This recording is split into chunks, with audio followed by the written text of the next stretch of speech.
नमो नारायण, राधे राधे। जो अक्षर ब्रह्म योग है, श्रीमद् भगवद गीता के 8वें अध्याय के 9वें श्लोक में भगवान अर्जुन से कहते हैं, अर्जुन इसको बड़े ध्यान से समझो कि कविम पुराण मनसासितार मनोरणीयांस मनुस्मरेद्य सर्वस्य धातारमचिन्त्य रूप आदित्य वरुणम तमस परस्तात्। भगवान कहते हैं, अर्जुन जो सर्वज्ञ अनादि सब पर शासन करने वाला, सूक्ष्म से अत्यंत सूक्ष्म सबका पधारण पोषण करने वाला है, अज्ञान से अत्यंत परे सूर्य की तरह प्रकाश स्वरूप अर्थात ज्ञान स्वरूप ऐसा अचिंत्य स्वरूप का चिंतन करता है, उस व्यक्ति की मुक्ति होती है। कविम का भाव है संपूर्ण प्राणियों को, जो अपने संपूर्ण शुभाशुभ कर्मों को जानने वाला होने से उन परमात्मा का नाम कवि अर्थात सर्वज्ञ है। पुराण मन वे परमात्मा सबके आदि होने से पुराण कहे जाते। पुराण जो सबसे पुराना हो। जब हमारे पूर्वज नहीं रहते, बड़े से गुरुजन परिजन नहीं रहते, तो हम क्या करते हैं? पुराण को मानते हैं। वो पुराण क्या है? पुराण, उसे पुराण कहते हैं। जो हमारे 18 पुराण हैं, जिसमें गीता भी एक पुराण का सम्मत भाग है। इसकी चर्चा हम करते हैं।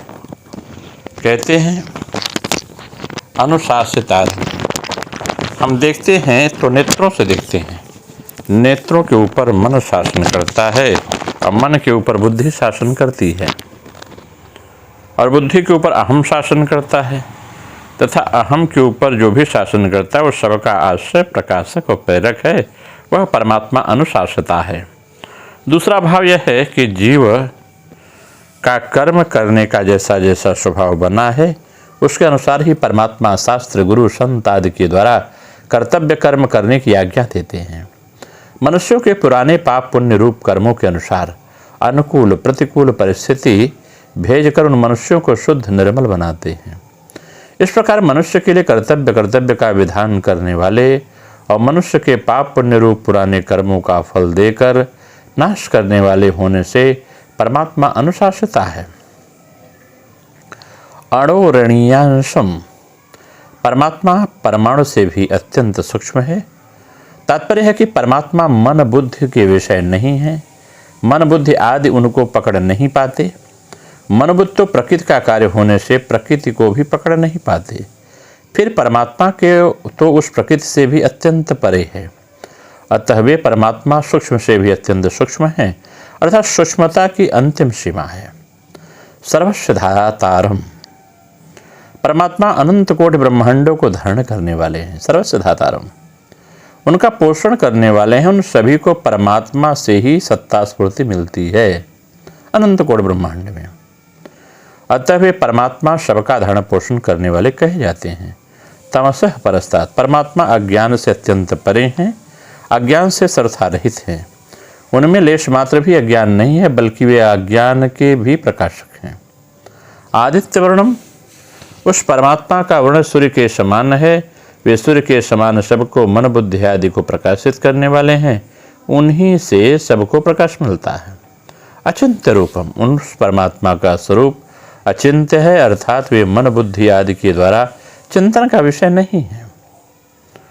अनुस्मरेत, सर्वस्य, जो सर्वज्ञ है, अनादि है, सबके शासक, परमाणु से भी अत्यंत सूक्ष्म सबका धारण पोषण करने वाले, अज्ञान से अत्यंत परे और सबको प्रकाशित करने वाले सगुण निराकार परमात्मा के चिंतन के लिए यहाँ अनुस्मरित पद आया है।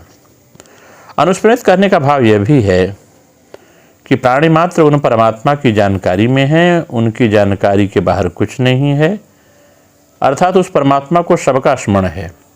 अब उस स्मरण के बाद मनुष्य उस परमात्मा को याद कर ले। यहाँ शंका होती, जो अचिंत्य है उसका स्मरण कैसे करें? इसका अर्थ समाधान यह है कि वह परमात्मा तत्व चिंतन में नहीं आता। ऐसी दृढ़ धारणा ही अचिंत्य परमात्मा का चिंतन है। परमात्मा को कविम कहने का भाव है कि उससे ज्ञान के बाहर कुछ भी नहीं है। पुराण कहने का भाव यह है कि वह अनादि है, काल से भी अतीत है, पुराना है, काल का भी प्रकाशक है। अनुशासितारम का भाव यह है कि सब स्वाभाविक ही उसके शासन में हैं। वह जीव और जगत दोनों का ही शासक है। प्रकृति तो विनाशील है और उसको भोगने वाले जीवात्मा अमृत स्वरूप अविनाशी हैं। इन दिनों विनाशील और विनाशी को एक ईश्वर अपने शासन में रखता है। इस प्रकार धातारम कहने का भाव यह है कि परमात्मा सबका पालन पोषण करने वाला है। आदित्य वर्णम का भाव यह है कि सूर्य स्वतः स्वाभाविक नित्य प्रकाश रहता है, ऐसे ही परमात्मा में स्वतः स्वाभाविक नित्य प्रकाश का बोध होता रहता है। वह परमात्मा ज्ञान स्वरूप है और सबका प्रकाशक है। तमसा प्रस्ताद का भाव है कि परमात्मा ज्ञान से अथवा अपरा से अत्यंत परे है। अगर इसके हम क्रियायोग के माध्यम से चर्चा करें तो यह बात बड़ी ही स्पष्टता के साथ सामने आती है।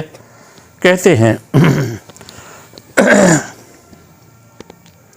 जो क्रियायोग के माध्यम से जो लहड़ी महाशय जी ने, पूज्य गुरुदेव बाबा जी ने जो दिया है मैसेज, उसके माध्यम से कहना चाहूँगा कि यन मनसा न मनुते, मन जिसको मनन नहीं कर सकता तथा मन भी उस ब्रह्मांड के सामने अति स्थूल है। स्थूल जिस प्रकार सूक्ष्म के भीतर प्रवेश नहीं कर सकता, हमारा मन भी उसी प्रकार ब्रह्मांड के भीतर प्रवेश नहीं कर सकता। जब तक मन जो है, जब तक मनन धर्म विशिष्ट है, तब तक मन के चिंतन में ब्रह्मांड का भास रहता है। मन का इस प्रकार का स्थूल भाव रहने के कारण से अणुभ्यो अणुश्च अर्थात अणु से भी अणु ब्रह्म का दर्शन नहीं होता। रूप न होने कारण कोई उसे चक्षु द्वारा ग्रहण नहीं कर सकता। अनिर्वचनीयता कारण वह वाक्य द्वारा भी ग्रहण नहीं किया जा सकता, अनिंद्रियों के द्वारा भी नहीं और न तपस्या या कर्म के द्वारा ही ग्रहण किया जा सकता है। जिस शरीर में यह प्राण पंचधा विभक्त होकर सम्यक रूप से प्रविष्ट है, उसी शरीरस्थ हृदय के भीतर इस अति सूक्ष्म आत्मा को जानना चाहिए। जो कुछ है सब चित्त के द्वारा व्याप्त है। उस चित्त के शुद्ध होने पर आत्मा स्वरूप से अपने को प्रकट करता है। चित्त शुद्धि का उपाय क्या है, बतलाते हुए कहते हैं, गुरु के उपदेश के अनुसार प्राणपान की क्रिया के द्वारा वायु को कुंभकावस्था में रखने पर मन अपने आप चारों ओर से प्रत्याहित होकर शून्य में प्रवेश करता है और निजानंद में तल्लीन हो जाता है।